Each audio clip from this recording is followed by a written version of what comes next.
welcome to our live talk today, to our live interview with Neil. Very happy to have Neil again here with us. Neil, before we begin talking about the relationships between humans and animals, could you introduce yourself to those who still do not know you? Of course. I'm Neil Dougan. I'm a consciousness practitioner in Perth, Western Australia. I'm originally from New Zealand, and I work with people all over the world with coaching and with their health issues of all kinds. I'm an author of 7 books, and one of them actually is slightly on the topic that we're going to be talking about, which is the relationship between the epigenetics and the other factors that actually make up the human.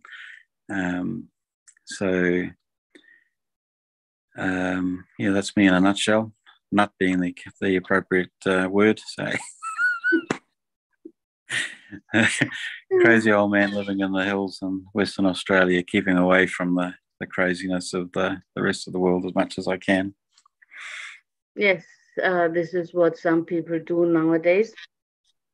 But let's talk about the animals and the humans. This is something we wanted to do for a long time, making people aware what happens between animals and humans, and that most of the time we think we love our pets, we love the animals, but in reality, we are just taking away their freedom. And that we are taking away what they are in their essence. And I didn't know that before. I lived in Greece and I had a lot of wild animals around me. And I had the wild cats and the cats that wanted to be tamed. And I had the comparison to the cats in Austria and Germany. And so I saw what is epigenetics, what is behavior, and what an animal can do out of trust, and what can happen if you are in coherence with an animal. And I would like you to explain more about these things, as you did more research on that than I did. Well, look, thank you for the opportunity of talking about it. I have been staggered at the difference between wild animals, the presentation of wild beings, and those that have had a close association with humans. And we have to ask a whole lot of questions as to why. It's natural when there is a community of any sort that ideas and concepts and consciousness in general will be shared between, the humans and whatever it is that's actually connecting to them. And in this case, we're talking about animals, but the same thing goes for microbes or, beings from somewhere else. So, we'd think of them as being aliens or whatever else. So the way in which we are impacting upon the environment is not to be unexpected. So we can ask the question, well, what about, take humans out of the equation? If we imagine humans away out of the equation and all we're left with is the rest of nature, is there no stress going on for the animals, which would lead them to, changes in their adaptation to the environment? Of course not. So, wild animals or wild, the nature in general is in the process of interacting with each other from the perspective of consciousness at all times. The difficulty or the difference with humans is that we have such a different scale of working with the minds and with consciousness and the choices and decision-making processes that we can enter into. So a wild animal, under most circumstances, isn't exercising the kinds of choices that an animal, that would be associated with humans would make, and nor, nothing like what a human would. So those are the fundamental issues that I see sitting in and around this topic. But it is important to recognize that, animals in the wild are interacting with each other and learning and changing and adapting continuously. And of course, the most notable ways of viewing these things would be the constructs around the theory of evolution. So, you've got all of these pressures coming in from the environment, and you adapt accordingly. So, like that's a traditional genetic evolutionary, type of way of viewing, a tiny slice of it, a very, very tiny slice of it. But I can give you an example that's occurred for me just in the last 24 hours. So, working not in a strict client practitioner basis, but with somebody who was going through this process, and they had a dog, a racing greyhound dog, that they had adopted, out of the racing industry. So this is a retired dog, and this person has had the dog for some time. The dog developed a cancer in the bones, which led to fracturing and so on and so forth. And I was actually assisting last night to support the human and the animal with the process of being euthanized. So that was going on at about nearly midnight last night. And so what have we got going on here? If we have a look at this as a great example, and we can utilize it to actually pull out many of the issues that are going on there. So the human involved in the situation, has some brokenness, and the dog obviously has some brokenness associated with, the first half of its life, where it had been, racing around a track and, being subjected to all of the treatment that goes with, that greyhound racing industry. Hard industry and hard life for a dog. Very, very. It's like same thing for horses, when they're racing, same kinds of stresses. But there is all of this pressure going on, for the dog while it was racing. And then after, the racing is finished, there's now the adaptation to a new environment where it's not being kept in, kennels with a whole lot of other dogs. And, it's getting much more one-on-one sort of experience and so on with the human that's around. But, and believe it or not, that's another whole layer of stress that's going on for the dog. So the dog's now actually having to deal with A, the change, and B, the specific environment. Then we get the next layer, and the next layer is the the experience of the human. So in other words, the human's got all this brokenness inside themselves, and the dog is now actually interacting with that. So we've got the shallow epigenetic stuff, which is the experience that the dog had as a racing dog in its own life, how it was going on with the racing, whether it was winning or not, and all of those kinds of things would have been a part of it. Then we're adding on to that the ancestral memories of the dog. So, we're dealing with, all of the things that were, and the experiences of other dogs in the family, which are obviously all racing dogs too. So they're all connected in there.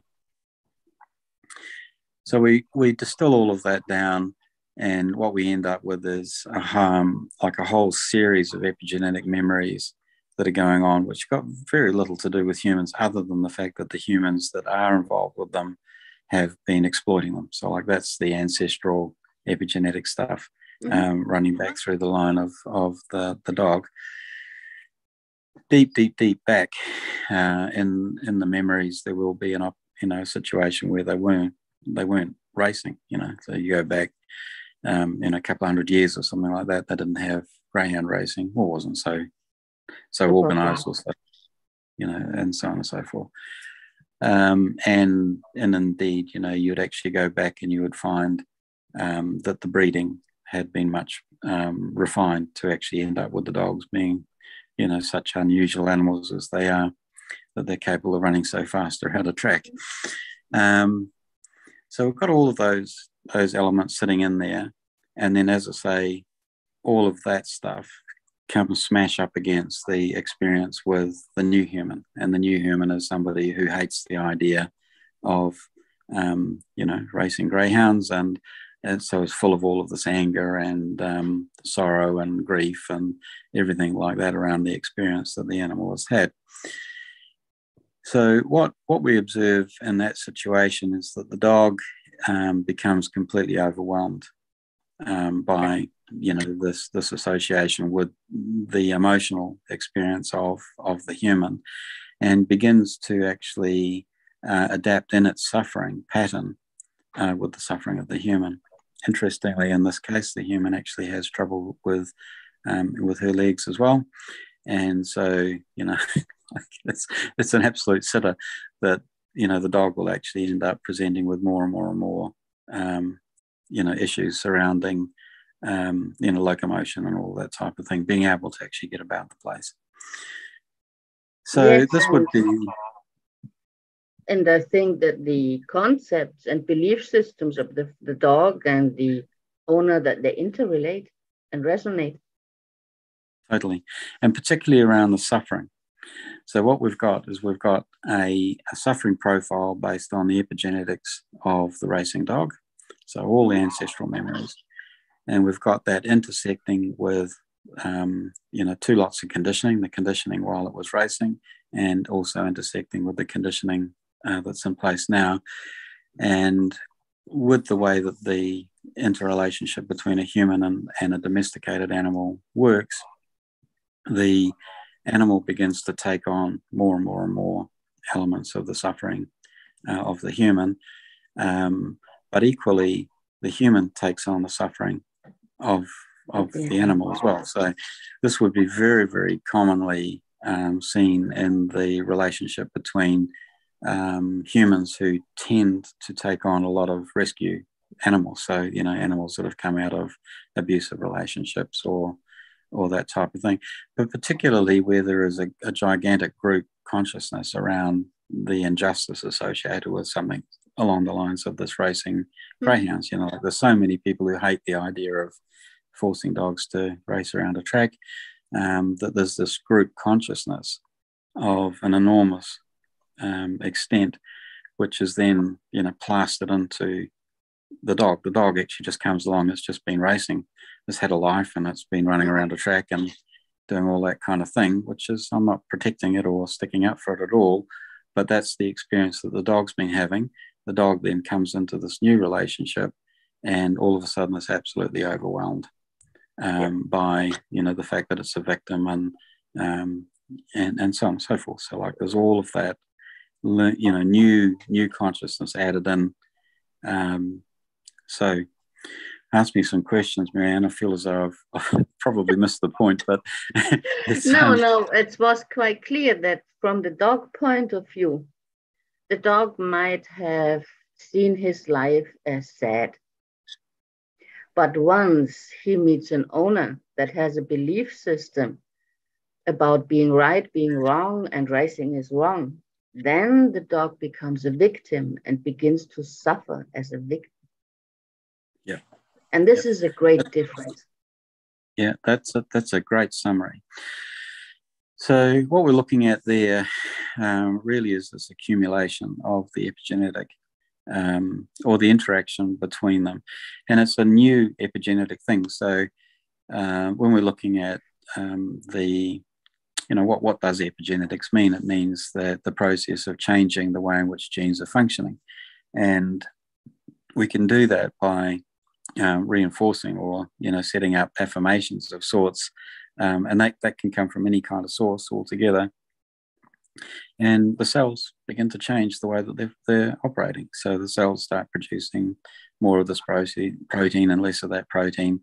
And, in the case of the dog that we're talking about at the moment, it meant that the functioning of the bone structure became so much under stress that the cancer formed. So we end up with that cancer response.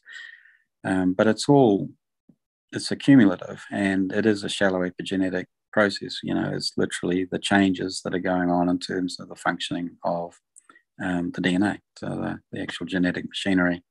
Yeah. But it's Yeah. And all it's learned.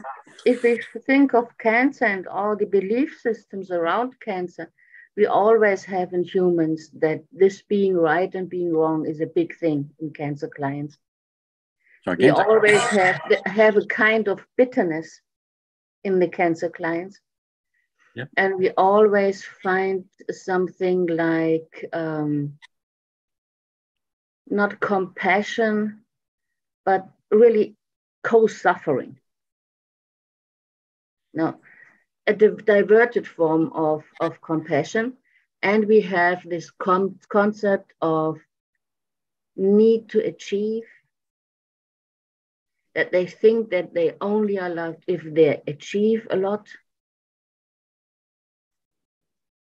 And there's no real, self-love or being satisfied with oneself. Yep. It's very intriguing where you're going with this discussion, because fundamentally what you're looking at is a specific epigenetic response which leads to the cancer, but it's a learned one. It's a really close learned situation. Very, very interesting. I know it's a little bit of a diversion, but the principle that we're talking about is so widespread. It's such a widespread thing. So I've been observing in patients for some time the way in which the microbes actually develop epigenetic patterns. So we're talking about a bacteria, developing these sorts of patterns as well. And it's a learnt behavior based on, the consciousness. Where are they picking up most of their, where is the most dominant environment? The human. So if we're talking about a bacteria living inside the human, the most powerful influencer of consciousness would be the human. And so we end up with, we've got a psychopathic tendency of some sort in the human.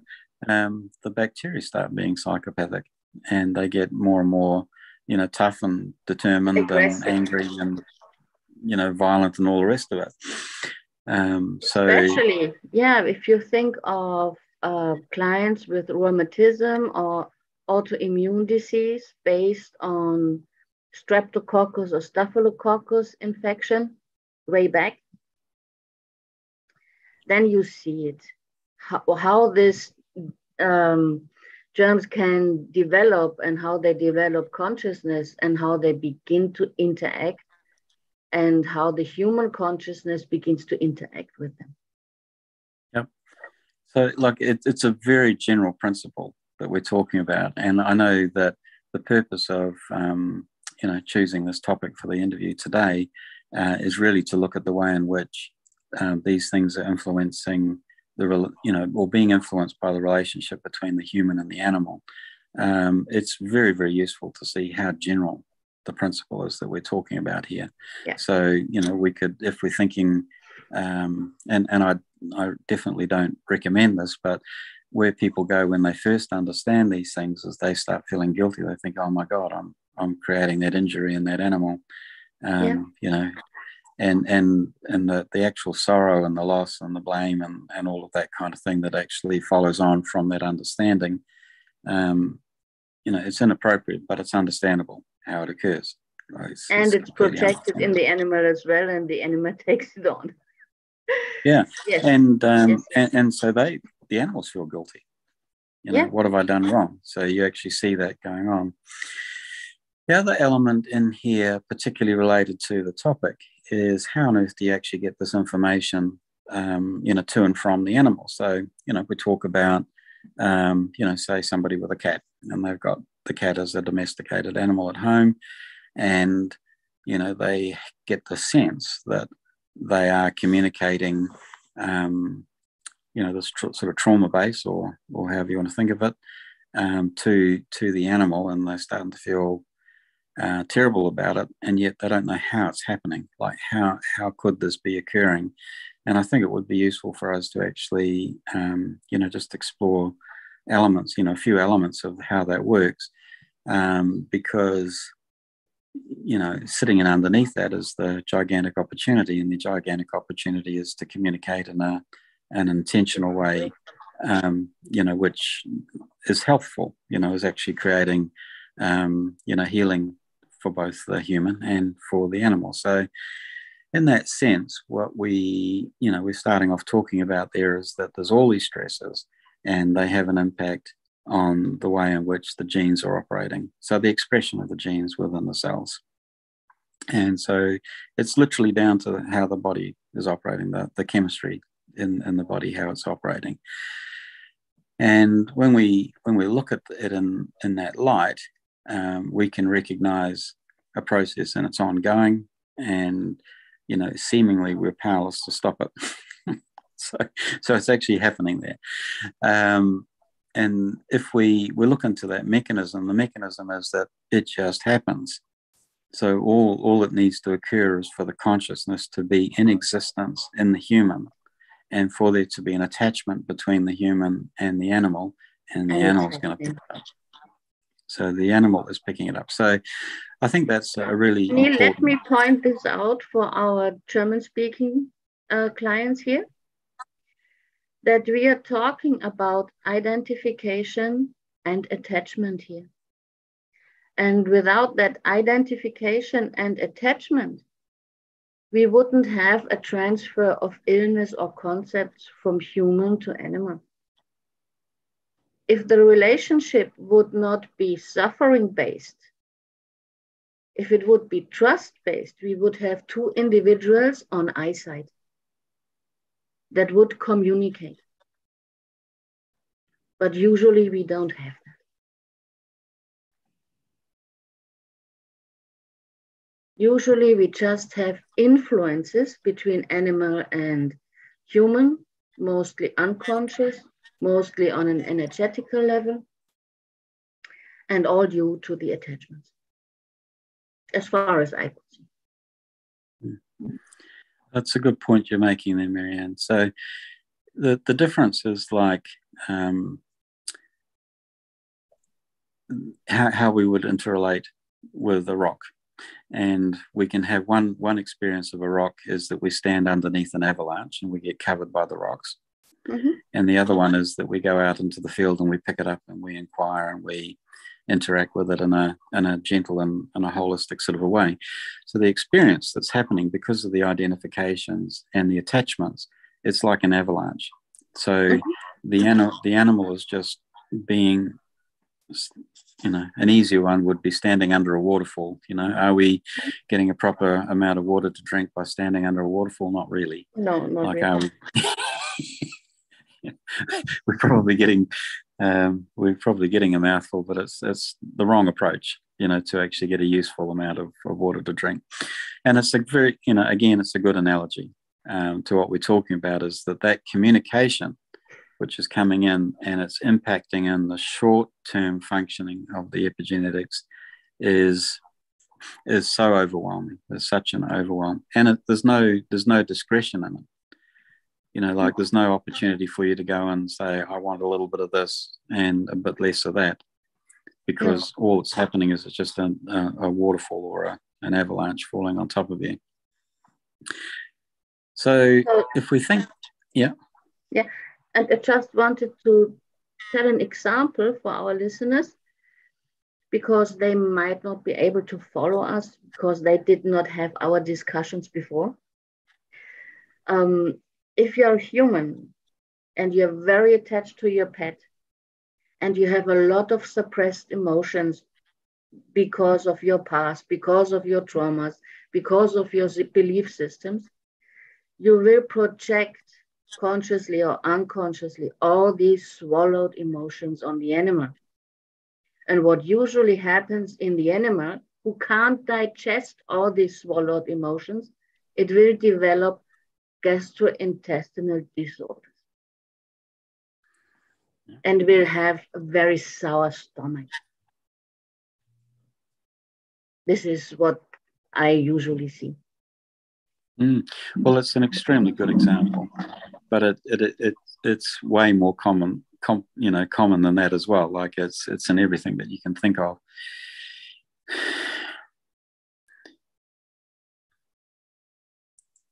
if you feel trapped, by the experiences, so your trauma is about being trapped and that you're locked into forever and ever being unable to escape from problems, then you will have a bad leg and you won't be able to run away. That's how literal it is. So the digestive example that you're giving is one of them, and the example of the leg would be another one. But the body is incredibly literal. It's amazingly literal how it actually responds in those ways. So if we're thinking in terms of that, so we've got this picture, which is an animal which is just being avalanched with all of this trauma from the human. And not only that, but they have little of the skills to actually be able to manage the information, because it's human information. Like the construct of the human traumas aren't natural to a wild animal, an animal from the wild context. Or in the case of the dog that we're talking about there before, it only had, previously all of the experience associated with being a racing animal, and now it has a whole new set of stuff, and probably it had ancestral memories of how to cope with being a racing dog, but it has no way of actually being able to comprehend and manage and work with the information that's coming through from the new human that's caring for it. And the human really is doing everything that they possibly can. So it's not a criticism of them, but it's just the experience that the animal's having. The experience that the animal having is that it's being deluged with information for which it has almost no way of responding to it. So let's point out a thing. Usually an animal would have a lot of time on its own, would take that time, part of it, for trying to get some food. The rest, it would wander around, have some contact, have no contact, and depending on what kind of animal it is, will just rest and connect to the nature. And interchange electrons and calm down and balance. So first thing is, an animal is not in nature anymore. A pet is in a house. Yeah, most of them don't even have a garden. So they miss all the nature, which is important to balance. Instead of being able to think and be intelligent and hunt, they get a can opened with something they might not even want to eat because it's bad. Something they never would hunt. They would just pass by and hunt something else. And they're dependent on it. Just like a prisoner. And then they have a contact with a human, which usually they did not choose. The human chose them. So if we are really go down that track, we have abusive relationship because one part did not choose the relationship, but just tries to comply somehow. And in this thing of, I cannot live my life, I have to be with somebody I usually would not, maybe. I need to eat something I would not. I need to drink water, which I usually would not drink because they would drink good water, which most households cannot provide. And then they have all the energy of the human, which in nature they never would connect to.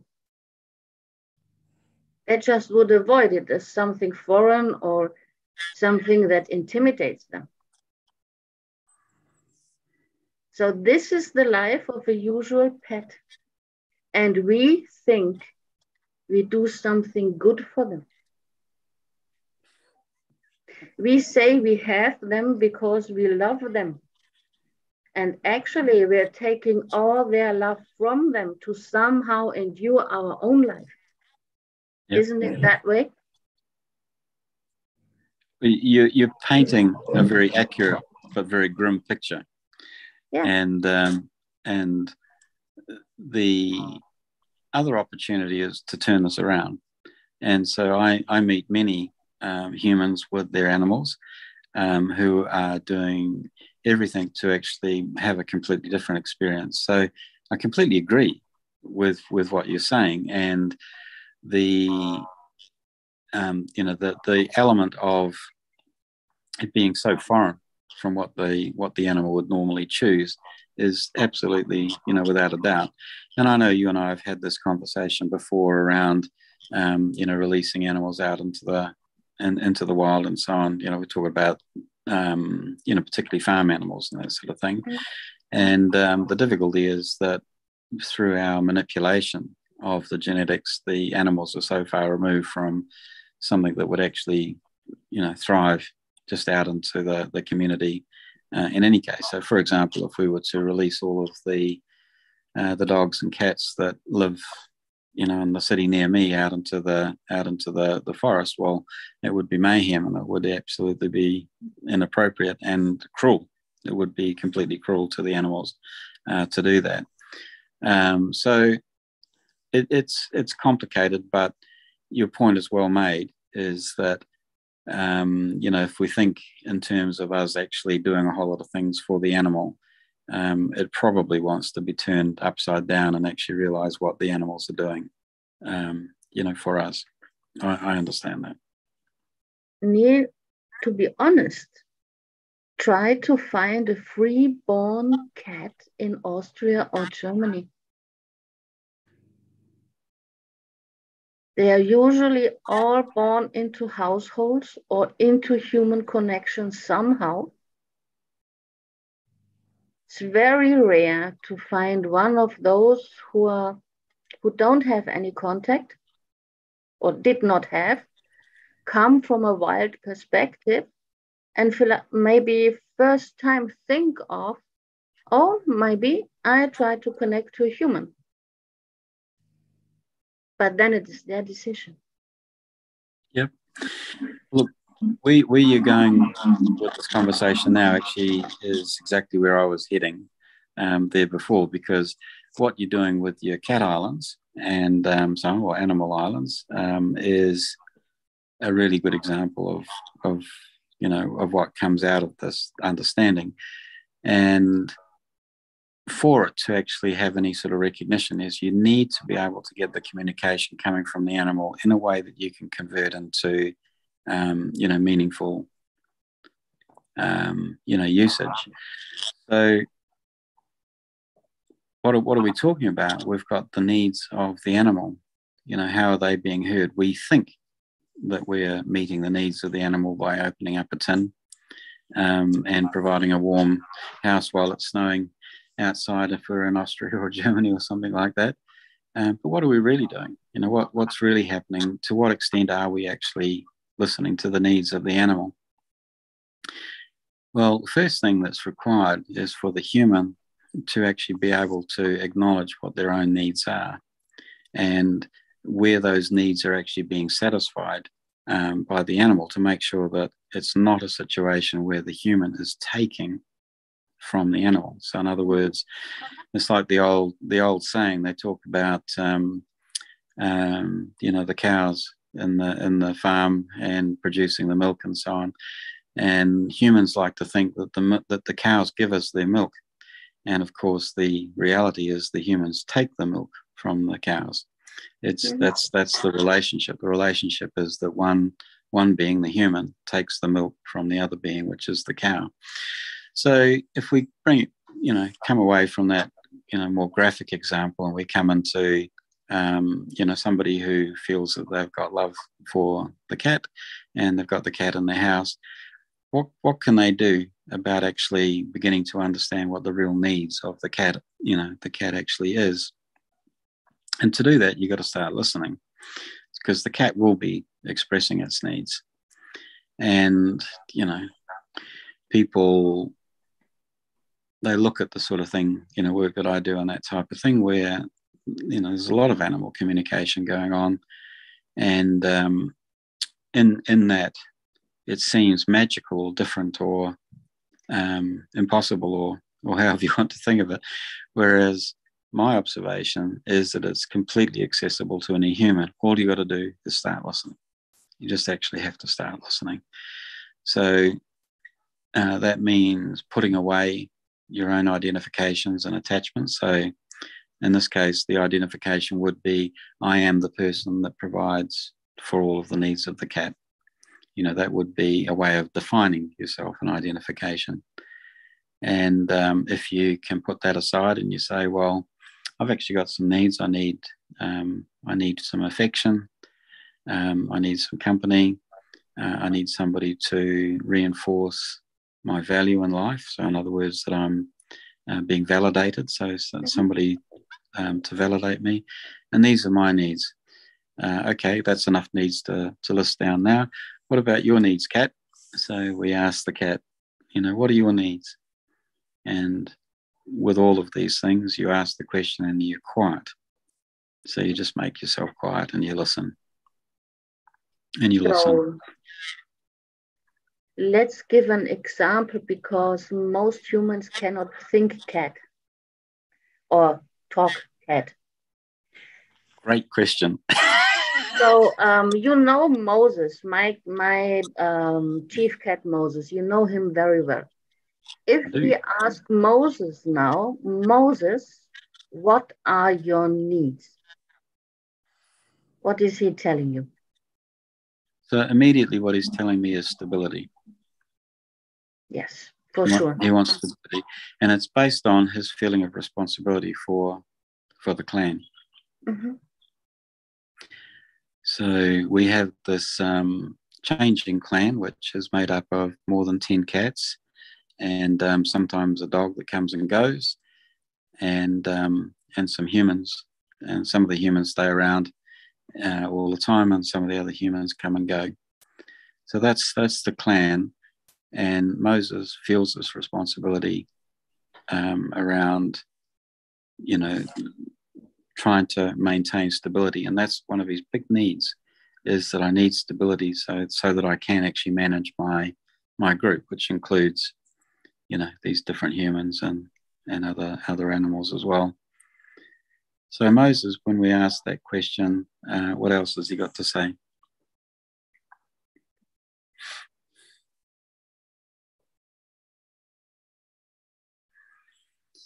Well, it's a curious one. So what he's saying is that for autonomy to be recognized. So, and I just want to actually answer your first part of your question there as well, which is, you know, nobody speaks cat. And every response that I'm getting from Moses, I'm running through my filters. And so it turns out in English, and not only that, but it's English that actually makes sense to Neil. So how is Moses really communicating? For me to get more and more accurate information from Moses is I have to quiet myself. And so in that process of asking the question, which I did, you know, because you posed it as something to actually ask, I immediately make myself absolutely silent. And in that way, then the information that comes through, it will go through a translator and turn into English. And not only English, but it's going to turn into the sort of English that Neil uses, you know, which will be partly scientific, partly philosophical, and so on.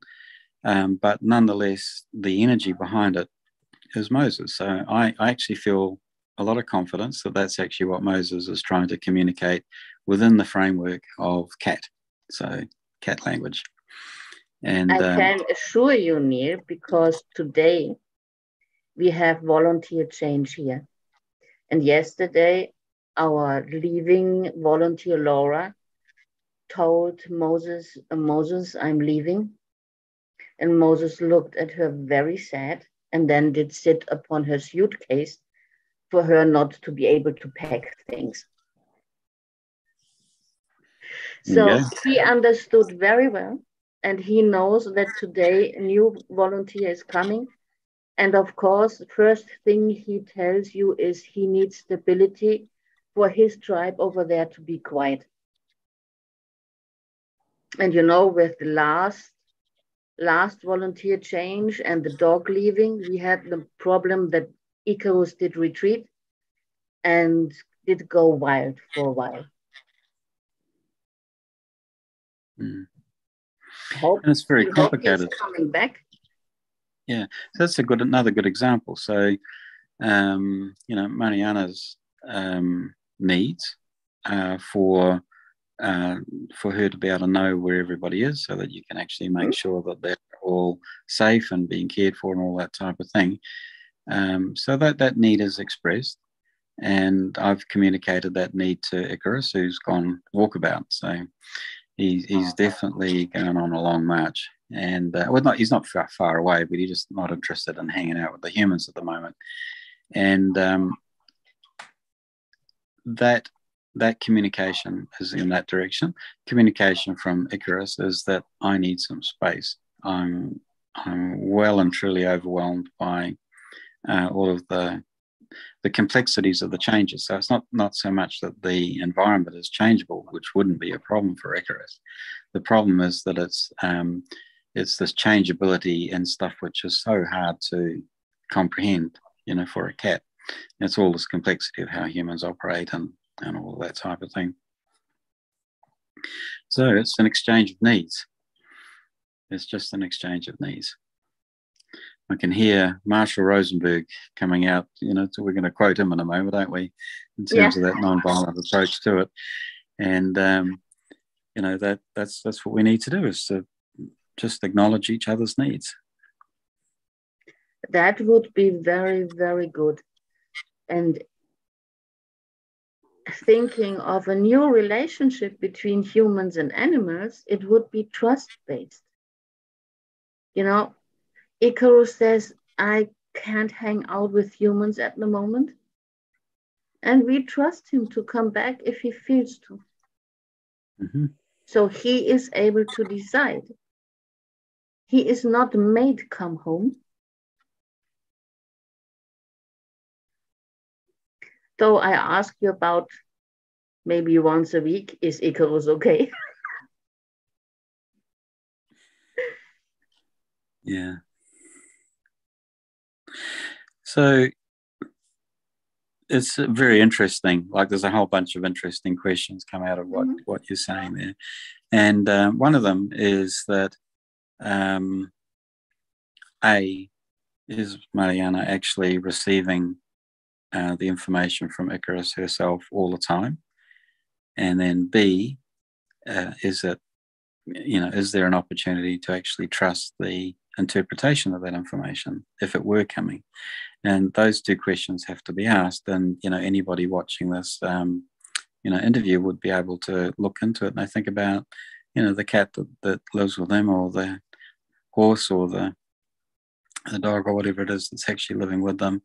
And to what extent is the animal actually communicating with them? And you ask people that question, and they will instantly answer saying, oh, the dog's communicating with me all the time. Do they trust their interpretation of that? That's when you get into trouble. So there's no trust in the amount of communication that's going on. So when you feel a bit anxious yourself, you give me a message and say, what's Icarus up to? And I tune in and I trust myself. I trust the information that's coming, and so I can reflect it on. But I know that Mariana's receiving the same information. So in there is this interface with, in terms of the communication, how this would operate. And all of this is a precursor to being able to defuse the damage that's occurring, this epigenetic damage that's occurring between the human and the animal. Definitely, what I get from Icarus is leave me alone. He's not ready yet. Not ready to come back. Mm.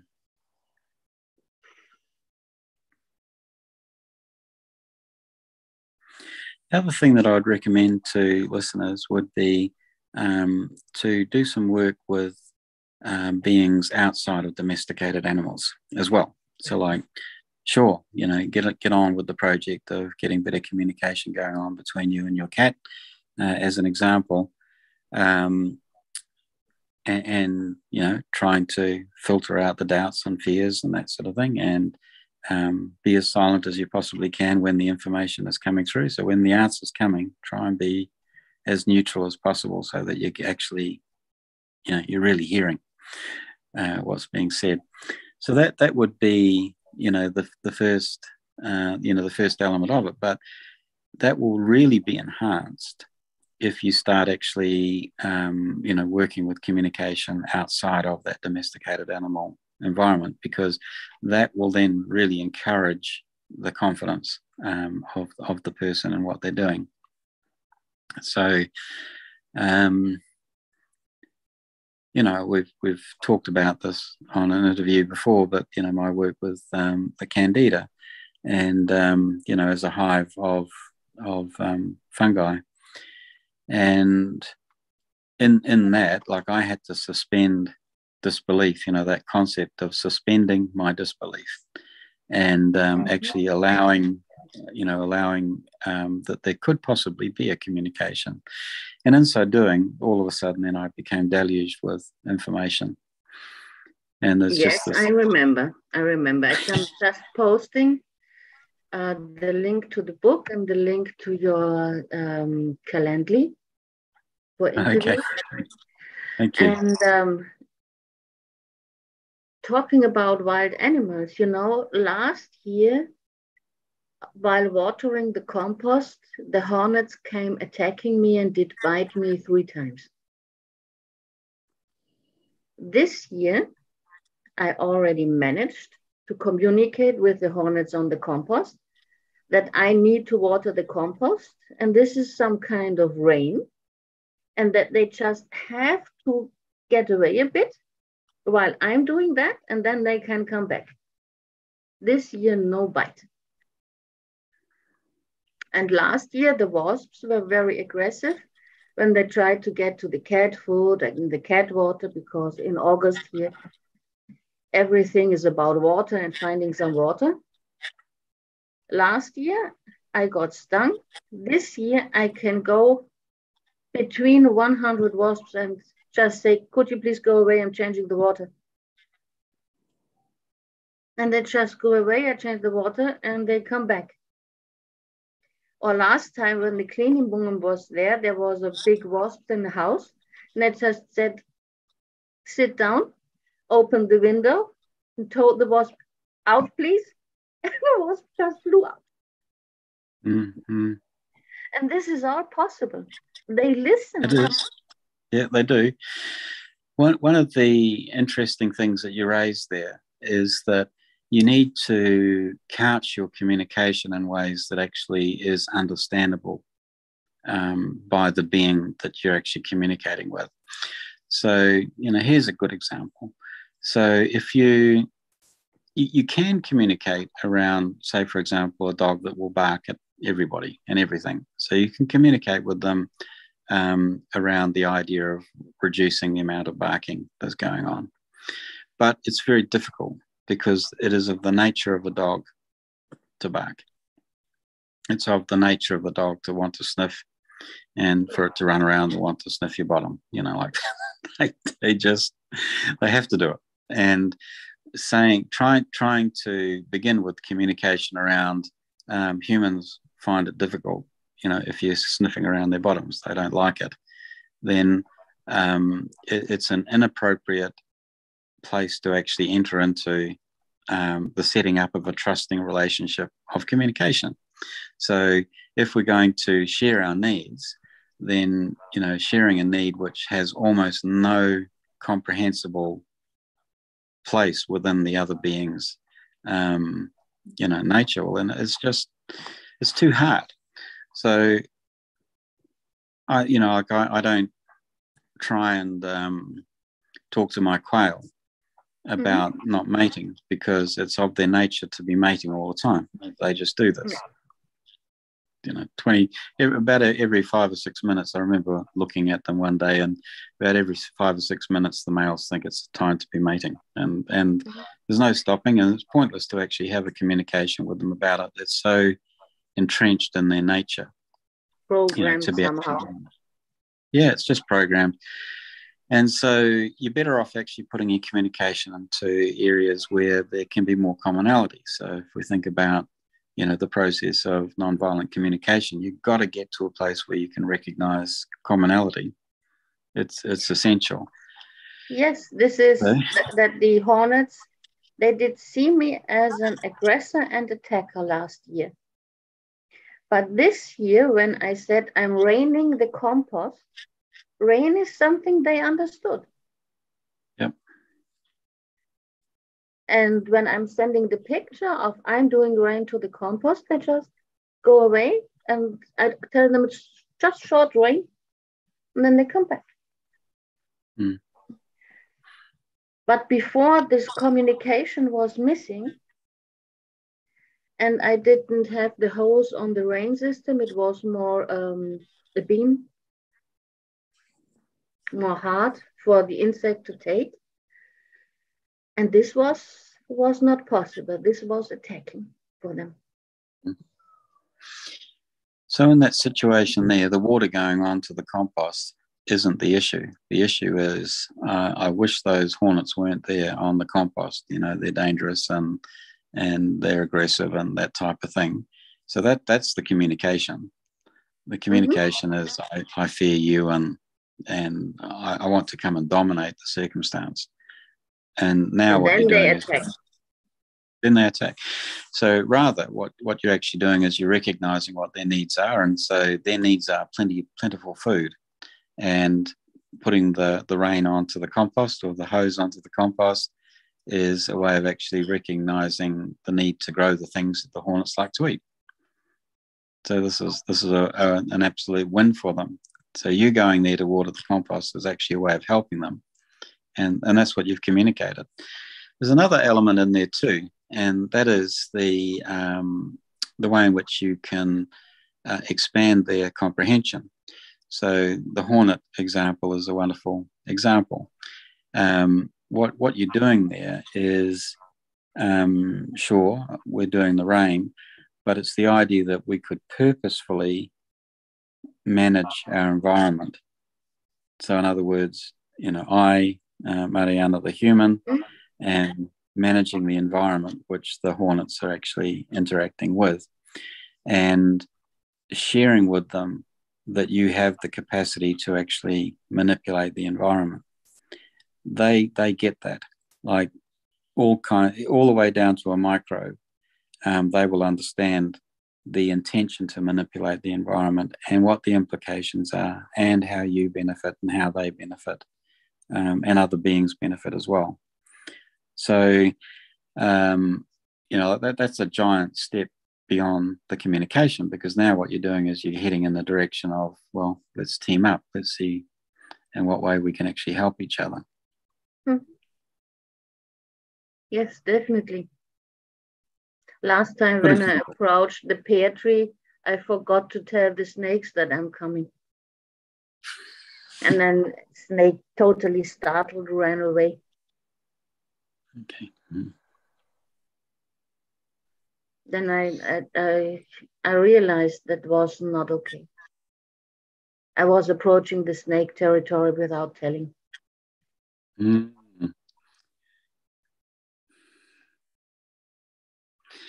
So there you've got a whole extra set of needs, haven't you? You've got the need for how territory is managed. Yeah. But this interaction with the nature is something that most humans lost. And it can build so much trust. I can fear the vipers in my garden. I'm living in Greece, up the mountain where the vipers are. But I know that they're around the compost and the pear tree because it's warm there. So whenever I go up there, I say, I'm coming. Be alert. then they know. Mm. Then they know. Last time I had a baby viper sitting 10 centimeters next to me, in the sun on a stone. She did not really recognize me, too little, not much contact with human. And I really could see what an adorable animal. Just taking a little bit of heliotherapy for it.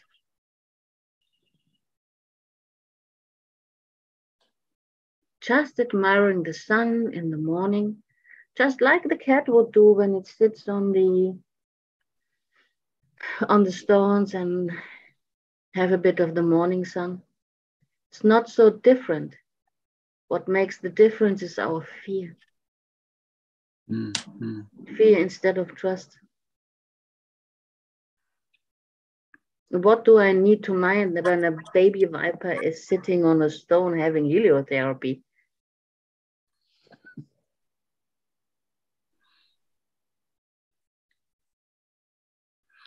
It's curious, though, around the experience of how different a viper is to a human in terms of how it thinks. Yeah, very different.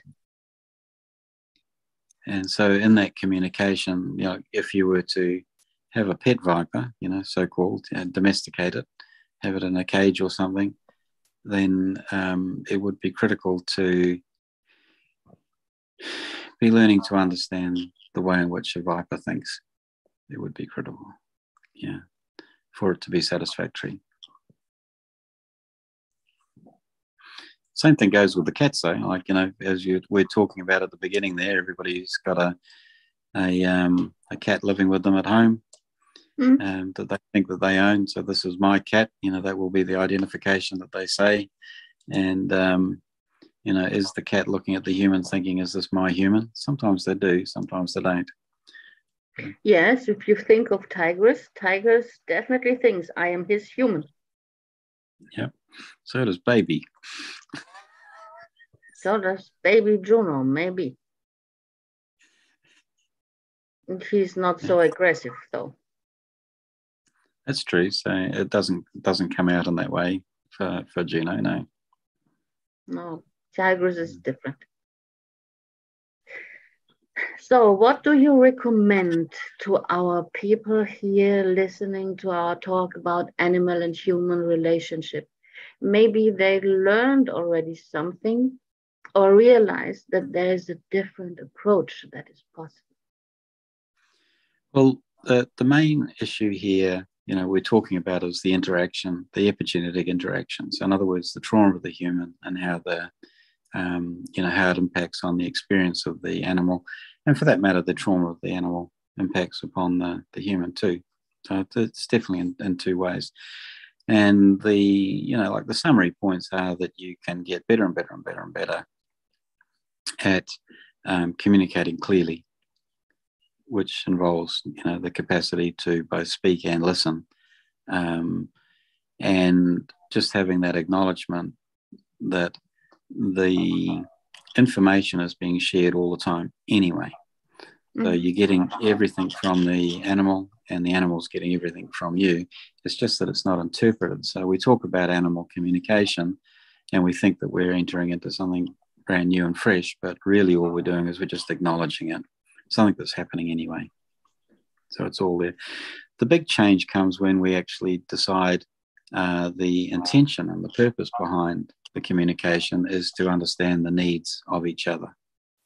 So being able to have, I don't mean to manipulate, but to steer and guide the conversation around what are the needs, as opposed to, well, really, here is my trauma. So, the unconscious communication mainly will be here is the trauma. So in reality, and I see this very often, people go somewhere, be it in a shelter, select an animal, and usually they select the animal resonating to their own trauma. Absolutely. Absolutely. If And it can I be two have ways. if I have a past of, let's say, bulimia or anorexia, I will select a starving animal or an animal who knows about starving. Yep. So you can either do that, or sometimes you'll go for the complementary ones. So, the actual opposite, because that's what you're desperate for in yourself. You're after the opposite. But inevitably, it's the trauma that meets the trauma, inevitably. So what we would recommend for humans is try to heal your trauma. And in case you selected a pet that resonates to the trauma, try to find help for you both. But don't try to be healed by your pet. Well, it's a mixed experience, isn't it? Because if you do the things that we're talking about, then both you and the pet will heal. That will happen. But it's all down to the extent to which you're actually communicating and understanding and listening to the needs. Yeah. What I was thinking of, if you don't listen to the needs and just take from the animal, because they are so giving, so open-hearted. Well, the animals aren't going to try and hide anything, that's for sure. No. They will just come out. But you think about like the typical case. So somebody who's had a deeply traumatic life, and they have a cat, for example, and the cat's living in the house with them. And, immediately the cat will have an illness because of the trauma of the human. So immediately, well, the human's now got its needs met, which are that I need somebody to fuss around over and for there to be a trauma and for there to be a problem. So I get to take them to the vet. I get to have to worry about their diet. I get to have to, be doing this thing, that thing, and all the rest. And if they were able to actually take a step back and say, actually, what the cat's needs are to be independent of my trauma and to be able to actually resolve, the trauma, the epigenetic and cultural and experiential sort of trauma that the cat has had before they got to the refuge, So, what a difference that would be, and totally. How healing for the human and how healing for the animal. In terms of, that sort of wounded healer, we've had these conversations before. There's such an element of the wounded healer in domesticated animals. They are wanting to heal the human. And, there's the human with the same need. The human has the need to heal the pet and to heal themselves. So, again, if we're heading into the conversation around how can we actually satisfy the real needs, which is to be, whole and healthy and all of those things, then it changes, and it would change for the animal and for the human. A lot. I was just thinking in how much need is there to have somebody to be able to care for, because most humans can't care for themselves. So they need somebody else to be there to care for, to feel this need to care for a family member. Yeah. What we should also, mention here, Mariana, is that it's not always so broken. So there may be small elements of the brokenness, but there can be, this love experience associated with, for example, a cat and a dog, the two most common, domesticated animals. And the nature of a cat brings certain gifts, and, the human can bring certain gifts to the cat as well. And same thing with a dog, but they're different. So, you get dog people and you get cat people, and not very commonly, they really relate to both. But it doesn't have to be all of this picture of the brokenness that we've been referring to. It's just that, our conversation was about the illness that builds up within an animal, and how all of those relationships. But what about those opportunities for the cat or the dog to have a wonderful life with a human, to actually become the partner with the human, rather than being some kind of patient and healer relationship, which, as we've already pointed out, nearly always goes in both directions. So what about my best friend, the dog? Here's my dog, and he's my best friend, and we get on really great, and we have a great relationship, and together we're actually exploring what it means to actually be in a relationship between two different kinds of beings. And then immediately we begin to actually contemplate that question really accurately, and then we can think, well, what about those 70 trillion bacteria that are living inside of our bodies? How about we get on to a really good relationship with them? Here they are with us. They're not pets. Mm-hmm. They're colleagues. They're colleagues or compatriots, or however you want to think of them. And if we think about the dog or the cat in the same way, well, then it really opens up. But the key element in all of this is to expand the communication. Definitely. Just was thinking about my aunts, how reliable they are, that they 6 hours before the storm arrives, they're gone. So my garden is full of ants, but when I want to see whether there's bad storm coming or not, I only have to go outside and see where are my ants, which usually run around the balcony. If they are gone, I can start collecting furniture. That's right. Bring the washing in off the clothesline. Yeah. Yeah. Yeah, there's rain coming. And this is what in storm, it's the high wind where they react on. And in this sense, they are my aunt friends. Early warning system for storm. Yeah. I wonder how they profit from me. I guess they have something to hide and I give them place, don't hunt them. They can be something to eat.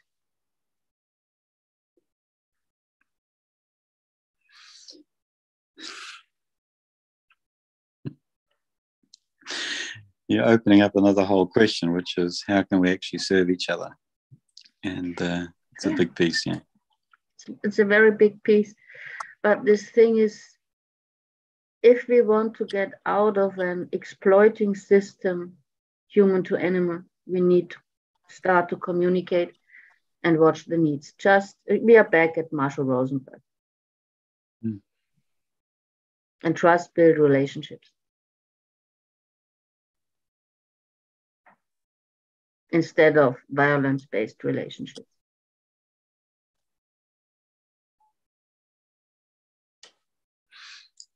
Well, again, we're actually crossing over into a gigantic other aspect of conversation that we could have.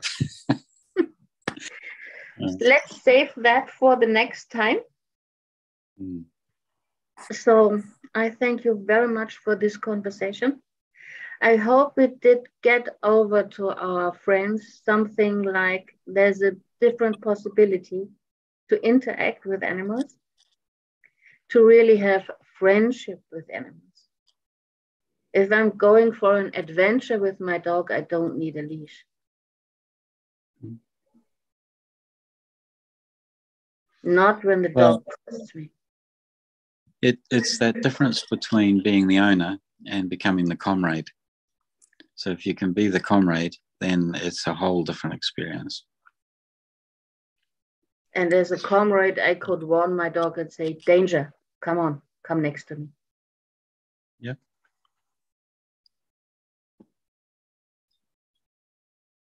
It's different. baby steps.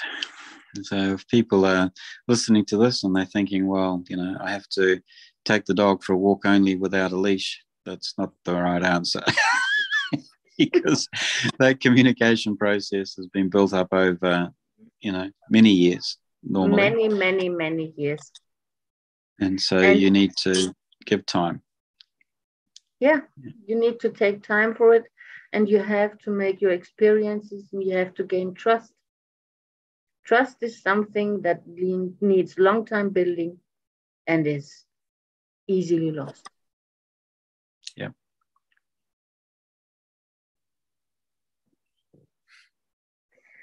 Thank you, Neil.